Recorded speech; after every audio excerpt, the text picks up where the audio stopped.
यो अवस्थामा कालापानी, लिपुलेक र लिम्बुवा धारा जुन नेपालको जमिन भारतले अतिक्रमण गरी मानसरोवर जाने र तिब्बत जानको निमित्त बाटो समेत बनाएको छ र 1 वर्ष अगाडि यो नेपालको सुगौली सन्धि पश्चात तय भएको काली नदी पूर्वको नेपालको भूभागलाई भारतले आफ्नो नक्सामा पनि पारेर दाबी गरे पश्चात नेपाल र भारत बीच कूटनैतिक सम्बन्ध बिग्रिएको छ र यो अतिक्रमित जमिनबाट भारतको सेना तुरुन्त हट्नु पर्दछ र भारतले आफ्नो नक्सामा यो भूमिलाई बिस्तारै निकालिदिएर यो नेपालको हो भन्ने अवस्था सिर्जना गर्नुपर्दछ भन्ने आधारमा मैले यो विभिन्न गतिविधिहरू भइरहँदा नेपाल सरकारको पछिल्लो निर्णयहरू आइरहँदा नेपाल सरकारको संसदमा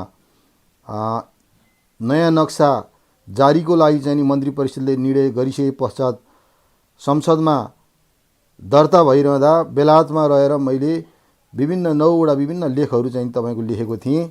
यो मैले पत्र पत्रिका मार्फत पनि तपाईहरुलाई पठाएको छु, फेसबुक मार्फत पनि पठाएको छु र यो जसले पाउनुभयो तर नपाउनु भएका आदरणीय तपाई जनसमुदायहरूलाई यो अडियो टेपको मार्फत मैले यो वाचन गरी पठाइदिएको छु।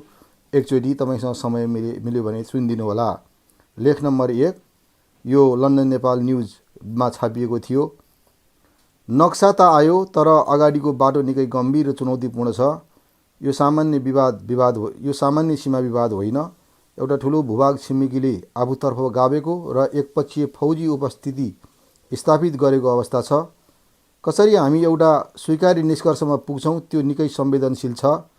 भारतको त्यहाँ फौजी उपस्थिति छ, जनसङ्ख्या अत्यन्त पातलो छ, नागरिक उपस्थित छैन भने पनि हुन्छ।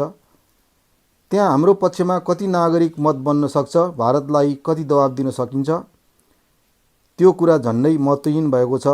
हाम्रो मुख्य खाँचो भनेको त्यहाँबाट नेपाल भारतलाई हटाएर आफ्नो उपस्थिति स्थापित गर्नु हो। नक्सा देखाएर हट भन्दैमा भारत नहट्न सक्छ भविष्यमा। त्यसैले हाम्रो तयारी चुस्त, प्रामाणिक र आत्मविश्वासको हुन पर्यो।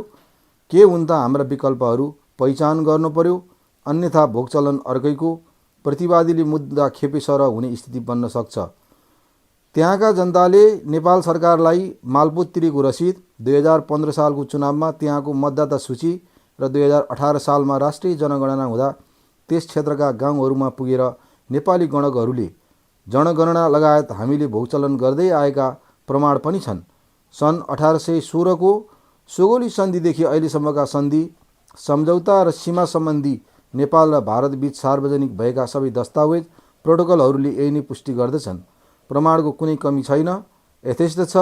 हाम्रो कूटनीति कच्चा नीति जस्तो भएको छ। हामी गृह कार्यमा एकदमै कम, संस्थागत तयारीमा झनै कम छौं। पार्टीको आइडियोलोजिकल झुकावका आधारमा कूटनीतिक व्यवहार गर्न रमाउँछौं। भारतीय सेनाध्यक्षको वक्तव्यको प्रति जवाफमा चीनका लागि नेपाली राजदूतको अन्तर्वार्ता आउनु त्यसैको एउटा नमुना हो। अब हामी भविष्यमा हिजोको जस्तो खुकुरीले बहादुरी देखाउने होइन। अहिले फेरि भन्छु, जमिन नेपालको हो भन्ने यथेष्ट प्रमाण छ। भारतलाई गाली गरेर अतिक्रमण घट्नेवाला छैन। उग्र राष्ट्रवाद र बेलुनी राष्ट्रवादले दुःख पाउने नेपालीले हो। ठुलो जिन्दाबाद र मुर्दाबाद गर्न उत्तेजित हुन जरुरी छैन। संयम, धैर्यता राखी प्रष्ट नजिरको आधारमा भारतसँग गरिने कुराकानी वार्ता नै अमुक औषधि हो। 2 यो हाम्रा कुरा .com मा नेपालबाट प्रकाशित भएको थियो। सबै लोकप्रिय निर्णयले राम्रै गर्छ भन्ने ठोकुवा गर्न सकिँदैन। भारतमा सबै मुख्य पात्रहरूले हस्तिनापुरको राम्रो भविष्यको लागि ऐतिहासिक निर्णय लिएका थिए। महाभारतमा हरेक प्रमुख पात्रको निर्णय हस्तिनापुरको जनताले दियो बाली स्वागत गरे। समय बित्दै जाँदा महाभारतको हरेक मुख्य पात्रले हस्तिनापुरको हितमा गरेको निर्णयको कारण केही समयपछि युद्ध भयो। महाभारतको यो युद्धले देखाएको सत्य के हो भने हामीले लिएको सबै लोकप्रिय निर्णय राम्रै गर्छ भन्ने ठोकुवा गर्न सकिँदैन। लोकप्रिय निर्णयले भविष्यमा राम्रो पनि हुन सक्दछ या युद्ध निम्ताउन पनि सक्दछ। यो त गर्वमै छ। यसमा आजै कसैले प्रत्याभूति दिलाउन सक्दैन। नेपाल सरकारको वर्तमान सीमा सम्बन्धी निर्णय बिना शङ्का प्रिय छ। यसमा कहीँ कतै छलकपट भएको पनि देखिँदैन। तर भविष्यमा यस निर्णयमा गर्ने कुरा कति लोकप्रिय वा अलोकप्रिय हुन्छ भविष्यको गर्वमै छ। हामी चाहन्छौँ सरकारको हरेक निर्णयले भविष्यमा प्रियता ल्याउनेछ। भविष्यमा निर्णय कायम गरी हक प्राप्त गर्न युद्ध गर्न पनि तयार हुनुपर्ने अवस्था आउन सक्छ।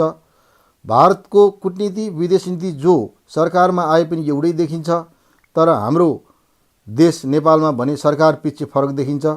राष्ट्रियता फेसबुकको वालमा झल्कँदैन। यो त यथार्थमा मनभित्र हुन सक्नु पर्दछ। कालापानी, लिपुलेक, लिम्पियाधारा सबै नेपालको थियो। यो भविष्यमा पनि हुनेछ। भारतको ज्यादतीले उपयोग गर्न मात्र नपाइएको हो। धेरै उच्चजित हुन आवश्यकता छैन। भारतलाई हराउँछौँ भन्न पनि पर्दैन। भूमि हाम्रै हो। भारतले तथ्य प्रमाण हेरी भविष्यमा छाड्नै पर्दछ। नेपाल सरकारले भारत सरकारसँग ढिलाइ नगरी वार्ता सुरु गर्नुपर्दछ। भारतले मानेन भने संयुक्त राष्ट्रसङ्घमा जाउँ। त्यसका लागि भारत बाहेक अन्य बहुद्देशीय समर्थन प्राप्त गर्न थालनी गरौँ। संयुक्त राष्ट्रसङ्घबाट तुरुन्त हल नहुन पनि सक्छ। हामी सबै राष्ट्रप्रेमी हौँ। भोलि युद्ध लडेर यो भूभागबाट भारतलाई धपाउनु पर्ने भए आजैदेखि सैन्य प्रविधि, सेना सङ्ख्या, सैन्य उपकरण जोड्नतिर लागौँ। सबै पक्षको तयारी थालौँ। सामाजिक सञ्जालमा देखिने राष्ट्रवादी भावना अनुसार भारतसँग युद्ध गर्नुपर्ने भयो भने आजकै तयारीले युद्ध जित्न सकिँदैन। नेपालको मेचीदेखि महाकालीसम्म जहाँ जहाँ भारतले सिमाना मिचेको छ एकैपटक वार्तामा कुरा उठाउँ। पटक पृथक सिमाना मिचेको कुरा उठाउँदा अप्ठ्यारो हुन्छ। दुःख नमान्नुहोस्। यहाँ विगत स्मरण गराउन चाहन्छु। हामीले विगतमा भारतको 3 पटक 2028 साल, 2045 साल, 2072 सालमा नाकाबन्दी झेल्यौँ। हामीले दुःख खेपी त्यसको सामना गऱ्यौँ। हामीले भारतीय नाकाबन्दीको बेला भन्यौँ कि हामी आन्तरिक तयारी गर्दछौँ, भारतको भर पर्दैनौँ। हामीले भन्यौँ उत्पादन बढाउँछौँ, रोजगार बढाउँछौँ। भारतले फेरि नाकाबन्दी गरे अन्यत्रबाट तेल ल्याउँछौँ भन्यौँ। 2028 सालदेखि तयारी गऱ्यौँ वा गरेनौँ? वस्तुस्थिति के छ तपाईँ हामी सबैलाई थाहा छ। हामी एक चिज बोल्छौँ अनि हामी तयारी गर्दैनौँ, गर्छौँ अरू चिज। हिजो नाकाबन्दीको समयमा भारतले तेलका ट्याङ्कर गाडी रोकेर नेपाल आउन दिएको थिएन रक्सौलको बोर्डर हुँदै। तर अहिले त रक्सौलबाट पाइपलाइन हुँदै अम्लेखगञ्जसम्म पेट्रोलियम पदार्थ आउँछ। अब त भारतले एउटा इलेक्ट्रिक स्विच दबाउँदा सारा तेल रोकिन्छ। यो तेलको पाइपलाइन बिछ्याउनु अगाडि हामीले कस्तो सन्धि गरेका छौँ त्यो पनि हेर्नुपर्दछ। नेपाललाई मुख्य समस्या पेट्रोलियम पदार्थको वा खाद्यान्नको उत्पादन के छ नेपालमा सरकारलाई थाहा होला। मलाई त्यति बढी थाहा छैन। यहाँ एउटा म के घटना मन पोलेर लेख्दैछु तपाईँहरूमाझ भने स्वर्गीय नेता मदन भण्डारी कार दुर्घटनामा परि दुखान्त निधन भयो।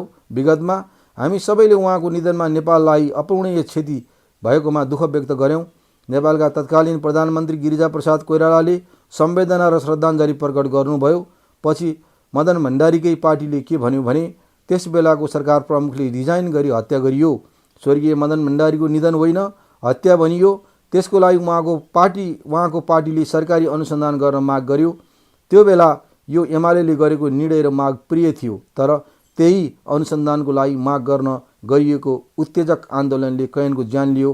अनुसन्धानको माग गर्ने आन्दोलन प्रिय थियो तर परिणाम अप्रिय थियो। यो मागको लागि सडक तताउने आन्दोलन अप्रिय थियो। यो इतिहासको कुरा उठाउने प्रयास मात्र गरेको छु। पार्टीका कार्यकर्ता जनता सडकमा उतार्यौँ। त्यतिखेर स्थिति नियन्त्रण गर्न गोली चल्यो। कैयन मारिए, कैयन मरे, बाँच्ने कहाँ छन्? दुःख लाग्छ। हामीहरूले वा पार्टीहरूले भारतको विरोध गर्न सडकमा जनता उतार्ने गरी उत्तेजित गर्नु हुँदैन। उत्तेजनाले हामीलाई नै मार्दछ। दुःख नेपालीहरूले नै पाउँछौँ। संयमित हौँ, कूटनैतिक प्रयास गरौँ, द्रुत गतिमा समस्या समाधान गर्न अघि बढौँ। तपाईँ हामी सबैको सोच मिलाएर अघि बढौँ। राष्ट्रवादको नाराले सधैँ नेपालीले दुःख पाउनु हुँदैन। सिमाना समस्याको सर्वोत्कृष्ट वार्ता कूटनीति हो। उत्तेजनामा आउँदा कोही कसैलाई फाइदा हुँदैन। यहाँ कोही कसैलाई देवत्वपूर्ण गर्न आवश्यक छैन। मुख्य कुरा हाम्रो भूमि प्रक्रिया पुरा गरेर फिर्ता ल्याउनु पर्दछ। भारतलाई अझ दबाब बढाउन आवश्यक छ ताकि हाम्रो भूमिमा हाम्रो अधिकार चाँडै स्थापित होस्। नम्बर 3, यो तरुण विकली र तरुणखबर.com मा प्रकाशित यो मेरो तेस्रो लेख। नेपालको नयाँ नक्सा र बेलुन राष्ट्रवाद शीर्षक छ। केही दिन अगाडि प्रबुद्ध बुद्धिजीवी एवं सांसद प्रदीप गिरीले भन्नुभयो, रक्सीको नशा खाएपछि लाग्छ, पैसाको नशा पाएपछि लाग्छ र सत्ताको नशा गाएपछि लाग्छ। राष्ट्रपति विद्यादेवी भण्डारीले सरकारको नीति तथा कार्यक्रम वाचन गरेको दस्तावेजको विषयमा उहाँको सटिक टिप्पणी थियो। यो कुरा सरकारले ल्याएको नीति कार्यक्रममा मात्र होइन, हालै सार्वजनिक गरिएको नक्सा प्रकरणमा पनि लागू हुन्छ। हो, अहिले महान उपलब्धिका रूपमा नक्सा प्रकरणलाई चित्रण गर्न थालिएको छ र सरकारलाई बधाई वर्षन थालेको छ। साँच्चै महान उपलब्धि हो कि जटिलता निम्त्याउँदैछ, यो लेखमा विवेचना गरिनेछ। नेपालको हतारको निर्णयले नेपालको हातमा नक्सा र भारतको हातमा जमिन नहोस् भन्ने आम नेपालीको चाहना छ। केही दिन अगाडि पूर्व आइजिपी अच्युत कृष्ण खरेलले बीबीसीसँग कुरा गर्दै 2044 सालमा आफूले प्रमाणसहित गृह मन्त्रालयमा पठाएको प्रतिवेदन कार्यान्वयनमा आएन, सार्वजनिक पनि गरिएन भन्नुभएको थियो। उहाँ तत्कालीन अञ्चलाधीशसहित दार्चुलाको कालापानीमा भारतीय सेनाको क्याम्पमा पुग्ने सरकारी टोलीका सायद पहिलो हुनुहुन्थ्यो। 2045 सालको कुरा हो। एसएसपीमा प्रमोसन भएपछि उहाँलाई ड्युटीको दिपाल पठाइएको थियो। उहाँको भनाइ थियो, पर्याप्त प्रमाण नपुर्याई गरिने निर्णय प्रत्युत्पादक पनि हुन सक्छ। त्यस्तै 48 वर्ष अघि हात हतियार सहित जाने नेपाल प्रहरीका भूतपूर्व असै वीरबहादुर चन्दले तिङ्कर र छाँग्रुमा 48 वर्ष अगाडि नै 15 जना सुरक्षाकर्मी थिए। अहिलेसम्म त त्यहाँ सुरक्षाकर्मी बढाएर करिब 200 हुनुपर्नेमा चौकी समेत नरहेकोले सिमाना मिचिँदै आएको कुरा सत्य हो भनेका छन्। 81 वर्षीय चन्दले भनेका छन्, 2029 सालदेखि 2031 सालसम्म कालापानीमा भारतीय पक्षको गतिविधि निहाल्न दार्चुलाको तिङ्करमा प्रहरी चेकपोस्ट निर्माण गरे। सरकारले दिएको 2500 रुपैयाँले नपुगेपछि आफैले खर्च हालेर 4000मा चौकी निर्माण गरे। बैतडीका चन्दले भने, काठमाडौँको अखबारमा समाचार आउने बित्तिकै तिङ्कर र छाँग्रुमा नेपालीले भारतीय पक्षबाट धन दुःख पाउने गरेका छन्।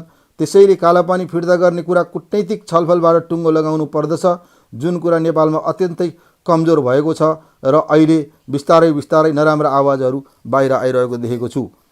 छिमेकीहरूसँग भारतको सम्बन्ध बिग्रेको छ भन्दैमा बाह्य मुलुकहरूको समर्थन नेपालले जुटाउन सक्ने हैसियत बनाएको छ त?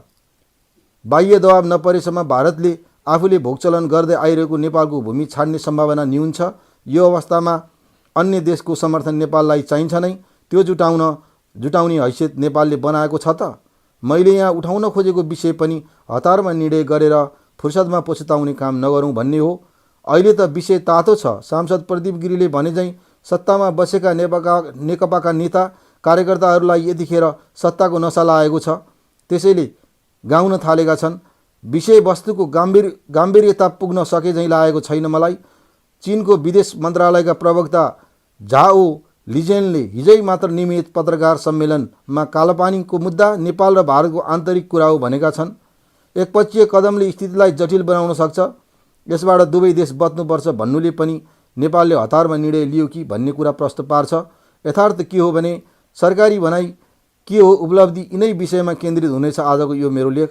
लिपुलेख भन्ज्याङ र पूर्वमा रहेको तिङ्गर भन्ज्याङको बीचको भूमि हो यो कालापानी क्षेत्र, जहाँ भारतीय सेनाको क्याम्प कयौँ वर्षदेखि बसिरहेको छ। यो क्षेत्रमा 1962 ईस्वी सम्बतदेखिको भारतको सुरक्षा फौज अहिलेसम्म पनि बसिरहेको छ। भारतीय सेनाको क्याम्प बसिरहेको छ। यो क्षेत्र उत्तराखण्ड प्रदेशको पिथौरागढमा पर्दछ भन्ने भारतको दाबी छ। अङ्ग्रेजी सम्बत 1850 भन्दा पहिलाका नक्साहरूले नेपालको पश्चिमी सिमाना लिम्पियाधुरासम्म देखाइरहेको यो क्षेत्र 1850 पछिका नक्साहरूले पनि लिपुलेख र लिम्पियाधुरा नेपालको सीमा क्षेत्रभित्रै देखाइरहेको थियो। अङ्ग्रेजी सम्बत 1924 तिर प्रकाशित भएका नक्साहरूमा एकाएक कालापानी क्षेत्र भारतमा कसरी समाहित भयो भन्ने कुरा नै आजको यचे प्रश्न हो।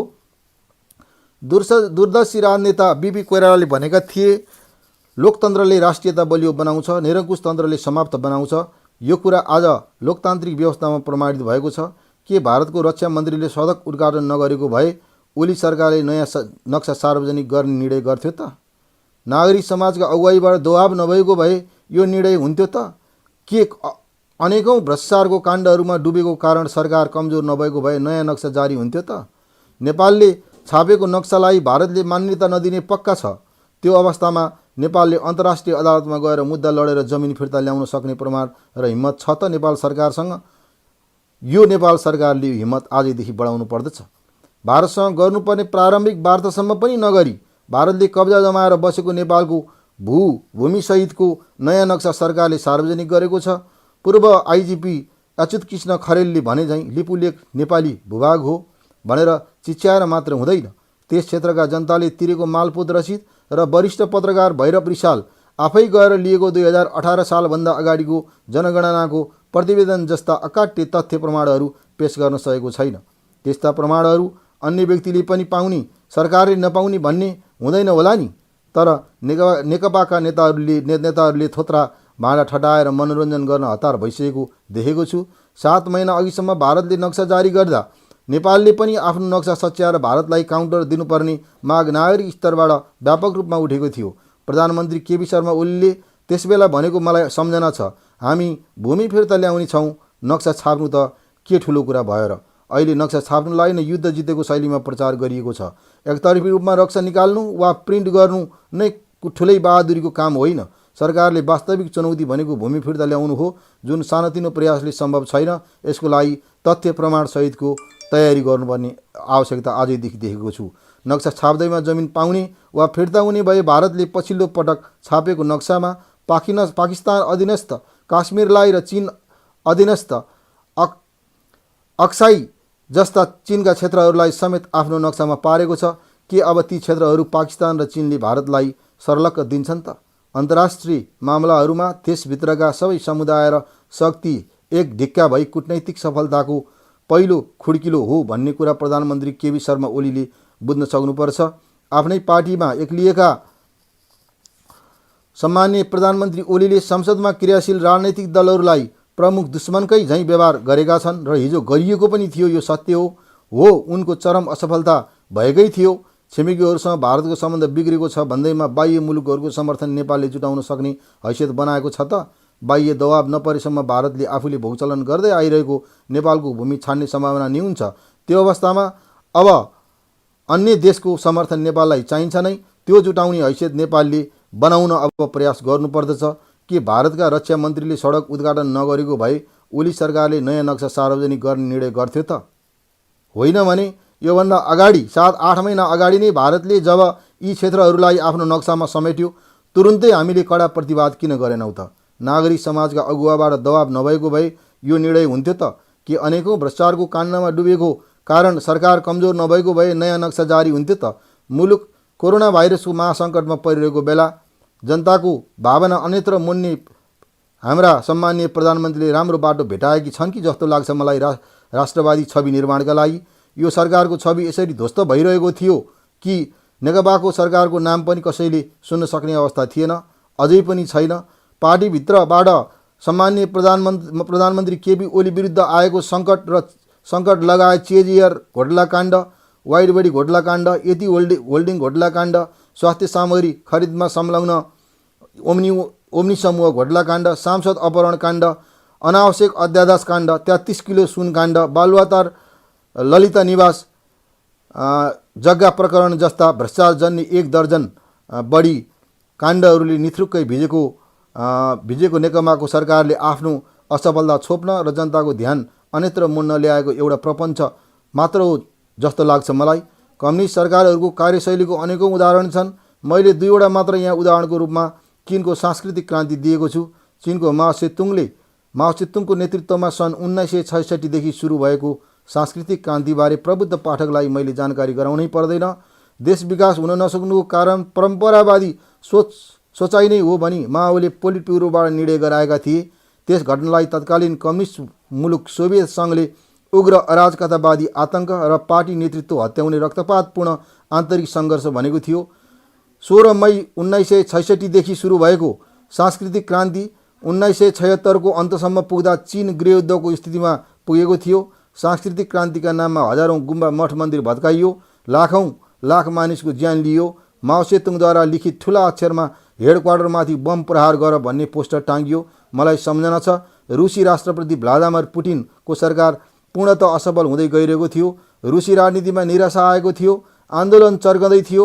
आन्दोलनले ठाउँ लिँदै गएपछि पुटिनले युक्रेनको बोर्डर सहर क्राइमामाथि उनले आक्रमण गरे। संसारको ध्यान त्यतै मोडियो। उनका असफलताहरू सबै छोडिए। उनले गरेका भ्रष्टाचारका काण्डहरू छोपछाप गरियो। राष्ट्रियताको नारा चर्काइयो। अब नेपालमा पुटिनको नक्कल गर्दै राष्ट्रियताको नारा घन्काइनेछ। सडक भारतीय विस्तारवाद मुर्दाबाद भनिनेछ। नेपाली काङ्ग्रेसलाई विस्तारवाद समर्थक लम्पसारवादी पनि भनिनेछ। आउने 2 महिना 2 वर्षसम्म कन्टिन्यू यो नारा बन्दै नै छ र उता भने अलिअलि वार्ताको नाटक मञ्चन पनि हुन सक्नेछ। ओलीको अग्नि परीक्षा त सम्माननीय प्रधानमन्त्री ओलीको अग्नि परीक्षा त अहिले बल्ल सुरु भएको छ। भारतले कब्जा जमाएको भूमि फिर्ता ल्याउनुहुन्छ कि नक्साको चित्रमै रमाइलोमा दङ्ग पर्दछन् र नेपाली जनता हेर्न आतुर छन्, वा यो केवल आउने चुनावको लागि भोटको राष्ट्रियताको राजनीतिको दङदङ्गी मात्रै हो। अब यो लन्डन नेपाल न्युजमा प्रकाशित यो चौथो लेख बेलुन, यसको शीर्षक छ बेलुन राष्ट्रवाद र असफल सिमाना कूटनीति आरके त्रिपाठी। बेलुन राष्ट्रवाद र रातारात गरिएको सरकारको पछिल्लो निर्णयले नेपालीलाई दुःख दिने काम भयो। कालापानी लिपुलेक लिम्बुवाधारा सदैव नेपालको थियो। पहिला परराष्ट्र मन्त्री स्तरमा वार्ता हुन पर्दथ्यो, नतिजा नआए दुई देशका प्रधानमन्त्री बीच वा त्रिदेशीय प्रधानमन्त्री बीच कूटनैतिक तरफले वार्ता हुन पर्दथ्यो। यसबाट भारतको अन्तिम असली नियत प्रष्ट हुन्थ्यो। तर यी सब उपाय एकासी बन्द गरी आज नक्सा छापिने र भोलि कालापानीबाट सेना पठाउने गरी हामीले उक्साडमा गलत निर्णय गर्यौँ कि के गर्यौँ त्यो मलाई थाहा छैन। तैपनि स्वागत चाहिँ हामीले गरिरहेको छौँ र म आफै पनि गर्न चाहन्छु। केही उपाय नलाएपछि नेपालले प्रमाण तथ्य जुटाएर संयुक्त राष्ट्रसङ्घको ध्यानकर्षण गराउने बाटोबाट हिँड्नुपर्ने थियो। भारतलाई चिड्याउनुभन्दा यहाँ नेपाल सरकारले हतारमा भारतलाई चिड्याई गलत निर्णय लिँदा सरकारको निर्णय ताक्छ मुडो, भारत सरकार ताक्छ घुँडो भइरहेको छ। सम्बन्ध राम्रै बनाएर हल्उने विषयलाई पनि हामीले मुण्ड पानी अल्प बुद्धि र विनाशकाले विपरीत बुद्धि भने जस्तो गरिरहेका छौँ। बेलुन राष्ट्रवाद पुनः नेपालीले नै दुःख पाउने, बेलुन राष्ट्रवादमा पुनः नेपालीवालाले नै दुःख पाउनेछन्। जे भयो भयो। अब उपरान्त भारतसँग आधिकारिक वार्तामा प्रवेश गरौँ। सम्माननीय प्रधानमन्त्रीज्यू, जनता उफार्न सस्तो चर्को बेलुने राष्ट्रवाद धेरै अब नबोकौँ। भारतसँग एक अक्षर सल्लाह नगरी नेपाल सरकारले हामी क्रान्तिकारी, हामी सच्चा राष्ट्रवादी भनी नेपालको जनताको ध्यान मोड्न अब उपरान्त हतारमा थप निर्णय नगरौँ। कूटनैतिक सम्बन्ध नबिगारी वार्ताको थालनी गर्न प्रयास गरौँ। भारतले जे बोले पनि लिपुलेक लिम्बुवाधेरा कालापानी नेपालकै हो र कालापानीबाट अब त्यो सेना बिस्तारै हामीले अन्तर्राष्ट्रिय स्तरमा आफ्नो लबी माथि पुर्याई चर्को बनाई हामीले त्यहाँबाट धपाउनु पर्दछ। पार्टीले सरकारले जनता अब उत्तेजित बनाउन र उफार्न जरुरी छैन। हाम्रो हतारको निर्णयले नेपालको हातमा नक्सा, भारतको हातमा जमिन नहोस्। हतारमा स्पष्ट प्रमाण तयारी प्रारम्भिक वार्ता नै नगरिकन गरेको निर्णयले असफल सरकारले लोकप्रिय हुन जनताको ध्यान मोड्न सफल त होला, तर भारतसँगको कूटनैतिक सम्बन्ध खराब हुन सक्छ। भारतसँग औपचारिक वार्ताको निष्कर्ष पश्चात मात्र भविष्यमा आवश्यक परे नेपालले यो विषयलाई गम्भीरताका साथ संयुक्त राष्ट्रसङ्घमा छलफलको लागि पेश गर्नुपर्दछ। वर्षौँदेखि बनेको कूटनैतिक सम्बन्ध सस्ता राष्ट्रवादी नाराले नबिगारौँ। नेपालमा राम्रोसँग अध्ययन गरेर वास्तविकता थाहा पाएर विचार गरेर बोल्ने भन्दा पनि हल्लाको जमातको पछाडि दौडने जमातहरू धेरै रहेका छन्। यसमा अन्यथा दुःख नमानिदिनु होला। यो सेन्सिटिभ इस्यु भएकोले मैले लेखिरहेको छु। भारतले कब्जा गरेको जमिन राखेर नक्सा छाप्नुलाई नै ठुलो उपलब्धि सम्झेर खुसी हुनु भनेको एउटा भ्रम मात्र हो। जबसम्म भारतीय सेनाले जबरजस्त मिचेर लिएको अतिक्रमण क्षेत्रबाट हटेर जाँदैन, त्यो क्षेत्रहरूमा नेपालको शासन र प्रशासन कायम हुँदैन, तबसम्म नेपालले नक्सा छाप्दैमा खासै त्यो प्राप्त गर्न सक्छ जस्तो लाग्दैन। जमिन पाउने वा फिर्ता हुने भए भारतले पछिल्लो पटक छापेको नक्सामा पाकिस्तान अधीनस्थ काश्मीरलाई र चीन अधीनस्थ अक्साई क्षेत्रका चीनको क्षेत्रलाई समेत आफ्नो नक्सामा पारेको छ। अब ती क्षेत्रहरू पाकिस्तान र चीनले भारतलाई दिन्छन् त? नेपाल र भारतको समग्र सीमा विवादको बारेमा नेपालका कुनै पनि प्रधानमन्त्रीहरूले हालसम्म पटक पनि समीक्षा समकक्षी भारतीय प्रधानमन्त्रीसँग वार्ताद्वारा समस्या समाधानको लागि वार्ताको प्रस्ताव समेत राख्न सकिएको देखिएको छैन। भलै यो भविष्यमा गर्नुपर्दछ। सर्वप्रथम त नेपाल र भारतको प्रधानमन्त्रीको लेभलमा यो विषयमा वार्ता हुन जरुरी छ। केही गरी नेपालले छापेको नक्सालाई भारतले मान्यता दिएन र जमिन फिर्ता गरेन भने नेपाल अन्तर्राष्ट्रिय अदालतमा गएर मुद्दा लडेर भए पनि जमिन फिर्ता ल्याउन सक्ने प्रमाण आँट हिम्मत नेपाल सरकारले गर्नुपर्ने अवस्था छ। गम्भीर लडाइँमा कमजोर थालनी। अर्को यही लेखमा अर्को एउटा शीर्षक छ जुन मैले यहाँ प्रस्तुत गरेको छु। अतिक्रमित जमिन आफ्नो हुने भए किन कालापानी, लिपुलेक र लिम्बुवाधारा मात्र समेट्ने? सुगौली सन्धि पश्चात गुमाइएको सबै भूभाग समेटेर नक्सा प्रकाशन गरे भइहाल्यो नि। तर सवाल हामीले काठमाडौँमा जारी गरेको कागजी नक्सा होइन, हाम्रो जमिन हो। के यो नक्सा मानेर भारतले नेपालले नक्सा छाप्यो, अब यी भूमि नेपालकै भयो भनी सेना हटाउँछ त? उसले खनेको बाटोमा हाम्रो अनुमति बिना गाडी कुदाउन रोक्छ त? तसर्थ जबसम्म नेपालले आफ्नो भूमिको व्यवहारमा उपयोग गर्न पाउँदैन तबसम्म हर्ष बढाइ गर्न जरुरी छैन। पाकिस्तान तैपनि अहिले सुरुमा भएको प्रयास चाहिँ सकारात्मकै छ भन्छु। पाकिस्तान र चाइनाको केही भूभाग समेटिएको भारतको एकपक्षीय नक्साली विवाद लामो समयदेखि बल्झँदै अहिले कूटनैतिक सम्बन्ध पाकिस्तान, भारत र चीनबीच बिग्रिएको छ। भारतसँग वार्ताको लागि बनेको समेत उच्चारण र प्रयास नभई कसको इसारामा यो हतारमा निर्णय हामी गर्न प्रेरित भइरहेका छौँ। वास्तवमै यो राष्ट्रवादी सोच छ भने ठिक छ। यदि कुनै तरिकाले मानसिकता राखेर यो निर्णय हतारमा आएको छ भने यसले हामीलाई नै घाटा तुल्याउँछ। यसले दूरगामी समस्या पक्कै निम्त्याउँछ। नेपालका क्रान्तिकारी भनिएका हरेक कम्युनिस्ट पार्टीका साथीहरूको वालमा नेपाली काङ्ग्रेसको पूर्व सरकारहरूले केही गरेनन्। हामी कम्युनिस्ट सरकारले इतिहासको घडीदेखि निहाल्दा आजसम्म राष्ट्रियताको पक्षमा भएको महत्त्वपूर्ण काम भयो। पक्का राष्ट्रवादी हामी हौँ भनिरहेका छन् कम्युनिस्टका साथीहरू। हिजो टनकपुर बेच्ने काङ्ग्रेस, महाकाली बेजुवा काङ्ग्रेसले के धक्कु लगाउँदै चारै भन्दै लेखेका छन् कम्युनिस्टका साथीहरूले वालमा। यसले मलाई कता कता मन दुखिरहेको छ। म आफै पनि राष्ट्रवादी हुँ। नेपाली काङ्ग्रेस पार्टीले पनि राष्ट्रियताको लागि धेरै गरेको छ र यो त इतिहासबाट हेर्ने कुरा हो। ठिकै छ, यसमा पनि ठुलो विरोध गर्न चाहन्न।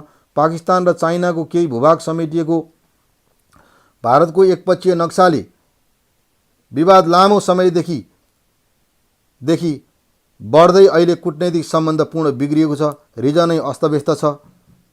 एकपक्षीय नक्सा कोरेर देखाउनु, उग्र राष्ट्रवादी बन्नु, जनताको ध्यान मोड्नु हो। भारतसँग वार्ताको लागि बसमेत उच्चारण र प्रयास नभई कसको इसारामा यसरी हतारको निर्णय आयो यो अझै म बुझ्न सकिरहेको छैन। यदि यो उत्तरको इसारामा आएको हो भने यो अझै घातक छ र हाम्रो सार्वभौमतामाथि फेरि चाहिँ तपाईँको हामीलाई खेलाउने काम एकचोटि चाहिँ भएको छ छिमेकी राष्ट्रहरूबाट।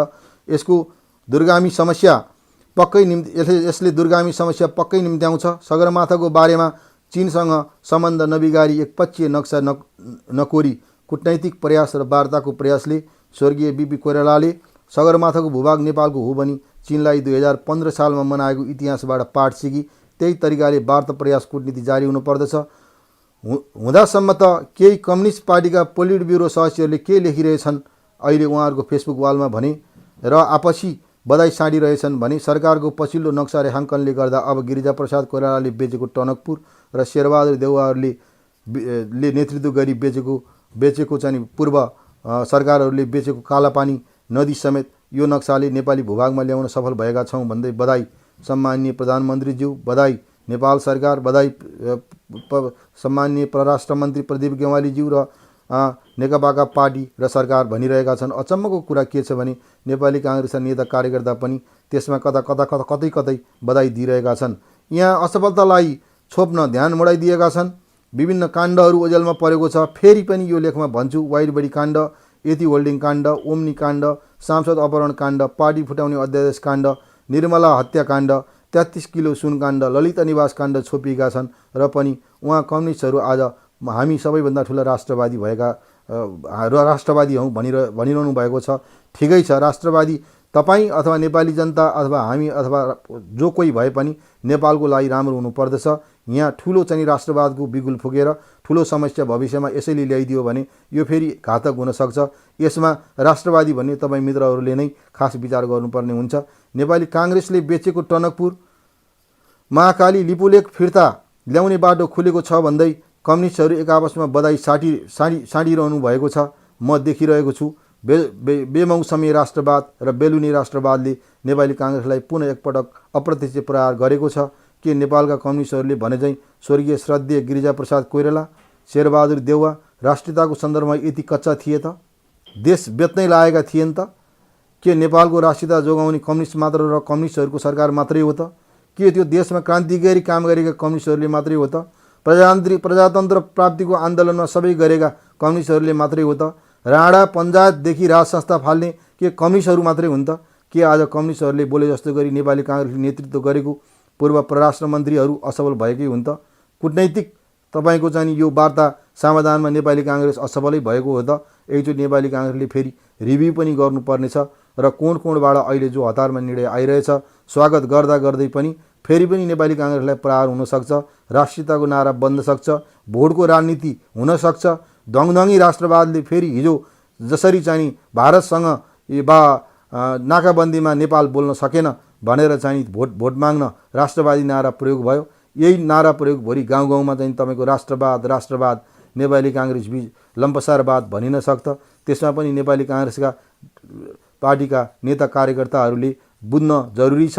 सम्माननीय प्रधानमन्त्री ओलीजी, नेपाली काङ्ग्रेसका पूर्व प्रधानमन्त्री परराष्ट्र मन्त्रीले उठाउन नसकेको कुरा उठाउनु भयो। सच्चा राष्ट्रवादी त तपाईँ पो हुनुहुँदो रहेछ भनेर हामी बधाई दिइरहँदा धेरै कोणबाट शङ्काका कुराहरू पनि आइरहेका छन्। ठिक छ, व्यक्तिको स्वतन्त्रताको कुरा हो, सबैलाई बधाई दिन पनि कमेन्ट गर्न पनि र विभिन्न प्रकारका कुराहरू राख्न स्वतन्त्रता छ। यो त विचार फरक विचारहरू पनि आउनु पर्दछ र सबै फरक विचारहरूलाई एक ठाउँमा राखिसकेपछि समुद्र मन्थन गर्दै अमृत निकाल्ने गरी हामीले सबैका विचार र भावनाबाट अमृत निकाल्न सक्नुपर्दछ। तर बुझ्नुपर्ने कुरा के छ भने सरकार चारैतिर असफल थियो। कोरोना रोकथाममा पनि असफल भइरहेको थियो।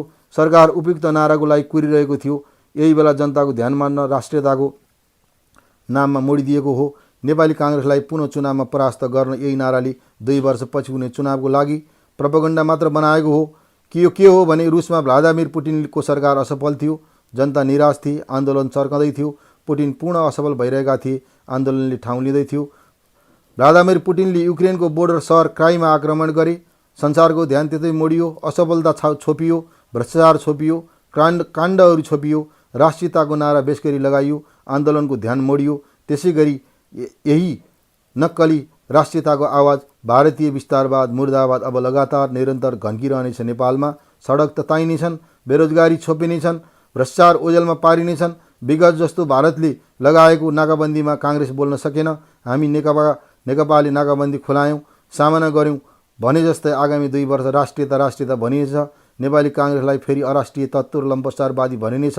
नेपाली काङ्ग्रेसले बेचेको टनकपुर र महाकाली हामी कम्युनिस्टहरूको सरकारले फिर्ता ल्याउँदैछौँ र आजैदेखि यहाँ पत्र पत्रिका फेसबुक वालमा लेखिँदैछ। यो गम्भीर विषयमा देवोत्तरण गर्न आवश्यकता छैन जुन यहाँ सुरु भइरहेको छ। हिजोको प्रधानमन्त्रीको सीमा सम्बन्धी कडा भाषण सुनि आशय के थियो भने सच्चा राष्ट्रवादी उहाँ हुनुहुन्छ, अरू कोही छैन। यहाँ 2072 सालमा लिपुलेक नाकाबारे भारत र चीनले द्विपक्षीय समझदारी गर्दा त्रिदेशीय सिमानामा नेपालको सहभागी र सहमति नभइकन गरेको 2 देशको समझदारी, भारत र चीनले गरेको समझदारी नेपाल मान्दैन। लिपुलेक लिम्बुवाधारा कालापानी हिजो पनि नेपालको थियो, आज पनि छ र भोलि पनि हुनेछ। भारतीय सेना तुरुन्त हटाउनु पर्दछ। भारतले नमाने संयुक्त राष्ट्रसङ्घमा उजुरी दर्ता गरिनेछ र संविधान निर्माणको घोषणा कसैको दबावमा रोकिँदैन भन्दै यो आपत्ति छ भन्दै राष्ट्रियताको नाममा सार्वभौम नेपालको चाहिँ अधिकार स्थापित गर्ने नाममा स्वर्गीय सम्माननीय पूर्व प्रधानमन्त्री नेपाली काङ्ग्रेस पार्टी अध्यक्ष सुशील कोइरालाले भारत र चीनसँग कडा प्रतिवाद गर्दा उहाँको सरकारको नेतृत्व अकस्मात ढालियो। यही अहिलेका कम्युनिस्ट घटकमध्ये यो एमाले त्यतिखेर सुशील कोइरालाको सरकारबाट तपाईँको समर्थन फिर्ता लियो। सुशील कोइरालाले त्यही राष्ट्रवादी कुरा गर्दा र सार्वभौम कुरा गर्दा भारतको विरोध गराउँदा यो पनि स्मरण गराउन चाहन्छु। यो सच्चा राष्ट्रवादी चिन्तनलाई ओझलमा पार्दै नक्कली भन्दै बेलुनी राष्ट्रवाद हावी देखाइएको छ। राष्ट्रवाद संसदमा कुर्लेर भइने होइन, यो त भावना र व्यवहारमा देखिने कुरा हो। नेपाल सदैव दक्षिण र उत्तरको गोटी बन्यो। आज रातारात पुनः मलाई लाग्दछ उत्तरको आकाशवाणी आयो कि भन्ने लागिरहेछ। सरकार उक्सिएको हो कि जस्तो लागिरहेको छ। ध्यान अन्यत्र मोड्न चर्का कुरा गराइएको छ। सरकारले गर्ने निर्णयमा यदि सस्तो लोकप्रियताको लागि संयम नराखी यसै गरी सरकार अगाडि बढेमा कथम कदाचित यदि छिमेकी रिसाए भने नेपाली जनताले फेरि दुःख पाउनेछन्। संयम राखी कूटनैतिक सूत्र प्रयोग गरी काम गर्नुको कुनै विकल्प छैन। वार्ता कूटनीति अहिलेको सबैभन्दा उत्तम विकल्प देख्दछु।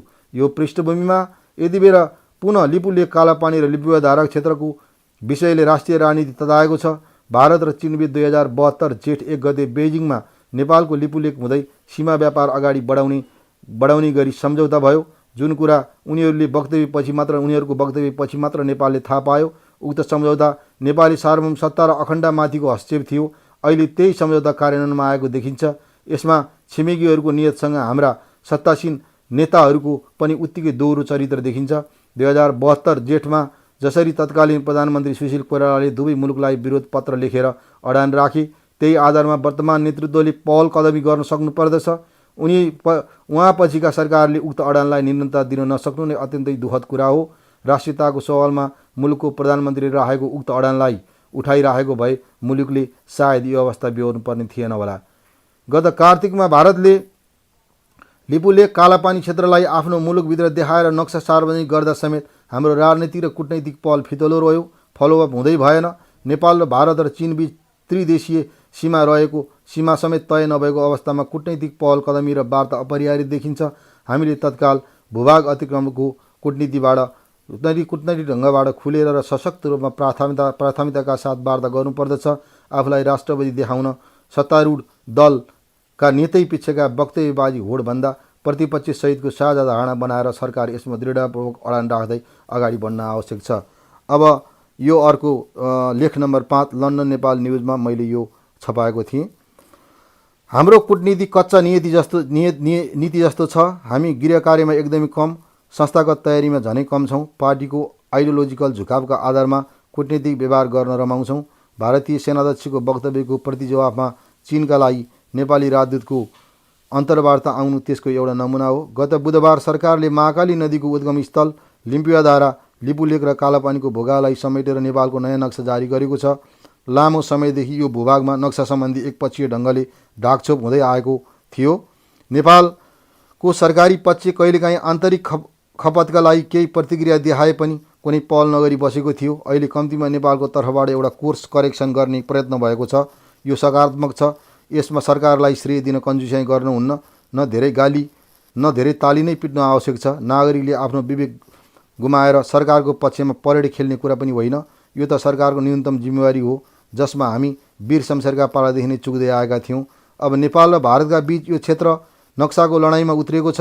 पोजिसन काउन्टर पोजिसन बनेको छ। भारतले भनेको थियो उसले जारी गरेको नयाँ नक्साले नेपालसँगको सिमाना परिवर्तन गरेको छैन। नेपालले पनि त्यही कुरा भनेको छ। यो नक्साले नयाँ सिमाना बनाएको होइन, पहिलेदेखिको सिमानालाई मात्रै हामीले नक्सामा समेटेको हौँ।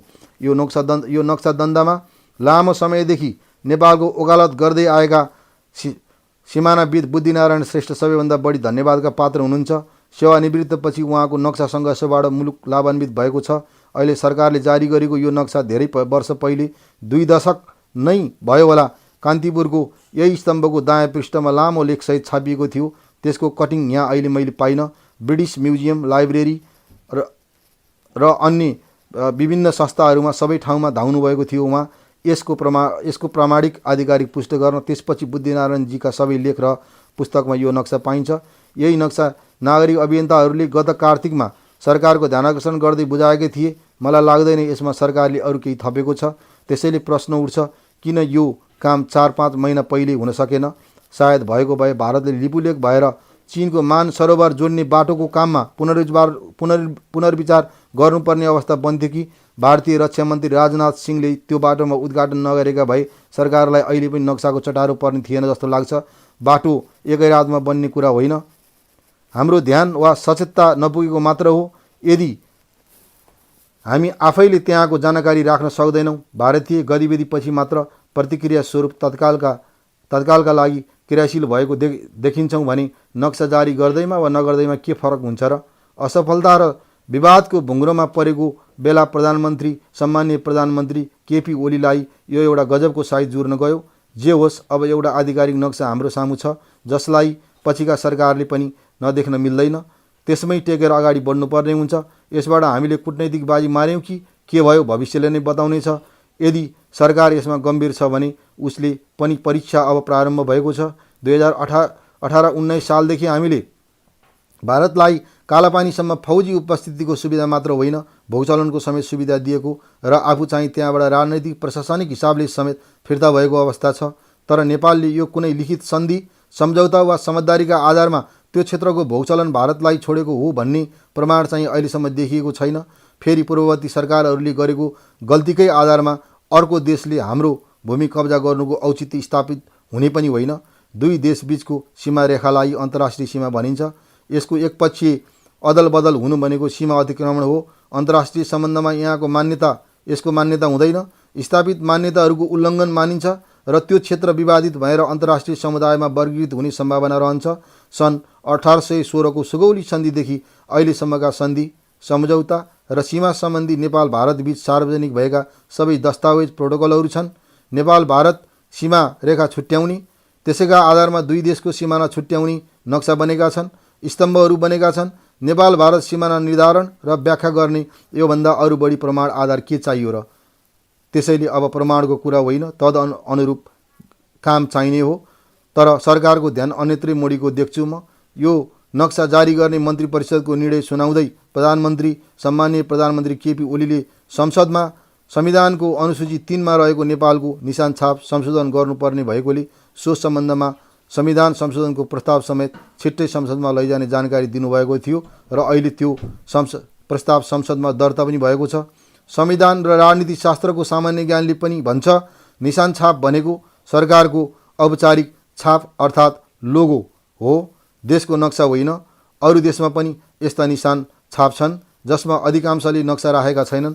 हामीले पनि 2063 मा अन्तरिम संविधान जारी गरेपछि मात्र बदलेका हौँ। त्यो नै नेपालको औपचारिक नक्सा होइन, एउटा आकृति मात्र हो। हाम्रो संविधानले नक्साको कुरा गर्दैन, क्षेत्रको कुरा गर्दछ। संविधानको धारा 4 ले संविधान प्रारम्भ हुँदाको बखतको क्षेत्र र यसपछि प्राप्त हुने क्षेत्रलाई नेपालको क्षेत्र भनेको छ।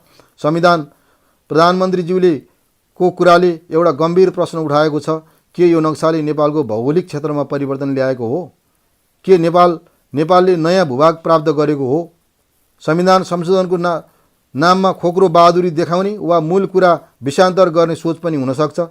त्यस्तै यसलाई नेपालको भूभाग थपिएको भन्न मिल्दैन। यो राजनीतिक लाभ लिने भाषा हो। खाँचो अहिले अनुसूची 3 अनुसार संशोधनको हुँदै होइन। खाँचो त त्यो क्षेत्रको गाउँ बस्ती गुन्जी नाभी कुटीमा नेपालको राजनीतिक प्रशासनिक उपस्थिति पुर्याउने हो। त्यहाँ अहिले नै अब हाम्रा पुलिस चौकीहरू र प्रशासनिक संरचनाहरू हामीले काम गर्न सुरु गर्नुपर्दछ। हामीले इन्फ्रास्ट्रक्चरहरू बनाउनु पर्दछ। आवश्यक परे बोर्डरमा सेना नै लिएर गएर हामीले चाहिँ तपाईको चाहिँ सावधानी गर्नुपर्दछ। सिंहदरबार अथवा हामी चाहिँ सिंहदरबारमा बसेर चाहिँ नयाँ नयाँ कुराहरू दर्ता गराउने भन्दा आज स्थानीय स्तरमा हामीले हाम्रो चाहिँ तपाईको चाहिँ सहभागिता बढाउनु पर्दछ। त्यहाँका नेपाली जनतासँग सम्बन्ध पुनर्स्थापित गर्ने कुरा गर्नुपर्दछ। किन भारतले मिचा र अर्गेल्याई गरेको हो? यसमा केही कुरा प्रश्न देखिन्छन्। पहिलो, ब्रिटिसकै समयदेखि त्यहाँ सामरिक आँखा गाडिएको थियो र स्वतन्त्रतापछि भारतले त्यसलाई अझ बढी दाबीसाथ निरन्तरता दियो। सोगली सन्धिको 60 वर्षपछि सन् 1879 को नक्सामा त्यो भाग भारततिर देखाउनु र सन् 1962 देखि त्यहाँ भारतको फौजी उपस्थित हुनुले यसको पुष्टि गर्दछ।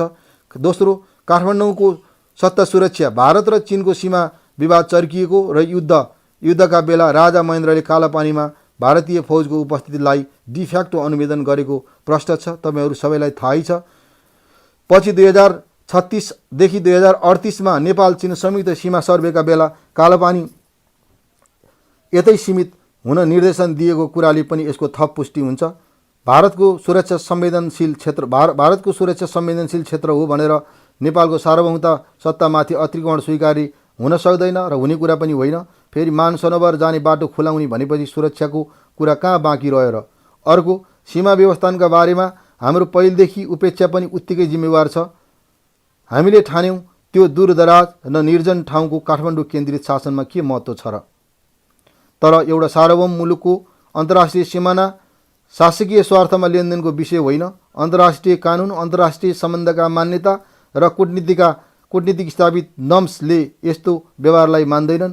संयुक्त राष्ट्रसङ्घले शासकहरूले गर्ने गोप्य सम्झौता लेनदेन र व्यवहारलाई अस्वीकृत गरिदिएको छ। संयुक्त राष्ट्रसङ्घको सदस्यको रूपमा नेपाल र भारत दुवैले यो मान्यतालाई सिद्धान्तत अनुमोदन समेत गरिरहेका छन्। अब कुनै तरिकाले यो सल भएन भने हामीले संयुक्त राष्ट्रसम्म यो कुरा उठाउनै पर्छ।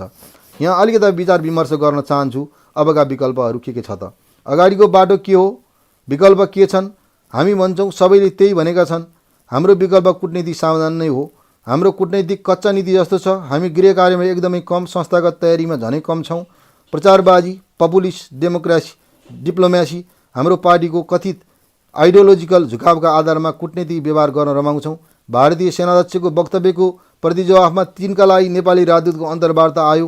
कच्चा कूटनैतिक प्रदर्शनको यो एउटा नमुना हो। हामीले यसबाट सिक्नुपर्छ, आफूलाई सुधार गर्दै जानुपर्छ। नक्सा जारी गरेपछि सरकारले चीनसँगको कूटनैतिक जिम्मेवारी अरू बढाएको छ।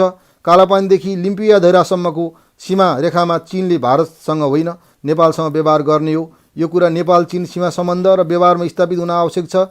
चीनका लागि नेपाली राजदूतको ध्यान त्यता जानुपर्ने हो।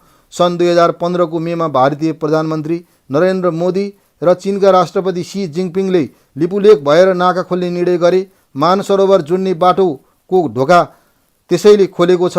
त्यहाँ नक्सा जारीपछि नेपाल भारत चीनको पश्चिमी त्रिदेशीय बिन्दु लिम्बुवाधारा हो भन्ने मान्यता व्यवहार स्थापित गर्न आवश्यक छ। कुरा नेपाल र भारतबीच द्विपक्षीय नै हो, तर यो बिन्दुमा नेपाल र चीनको सिमाना कहाँ सकिन्छ भन्ने विषयमा नेपाल र चीनको बुझाइ एवं व्यवहारमा समानता हुन पनि अनिवार्य छ। हामीले लिम्बुवाधारासम्मको हक र भोग स्थापित गर्न त्यसैले कूटनीतिक अध्ययन र अन्तर्राष्ट्रिय राजनीतिको फराकिलो आयाम निर्माण गर्न सक्नुपर्छ। सम्माननीय प्रधानमन्त्री केपी ओलीको नेतृत्व र नेकपाको सुदृढ बहुमतको सरकारले बाहिरी विश्वमा नेपालको एउटा छवि प्रोजेक्सन गरेको छ। त्यो ठिकै छ। हामी अलि बढी चीनतर्फ अभिमुख छौँ, ढल्केका छौँ भन्ने देखिएको छ अहिले।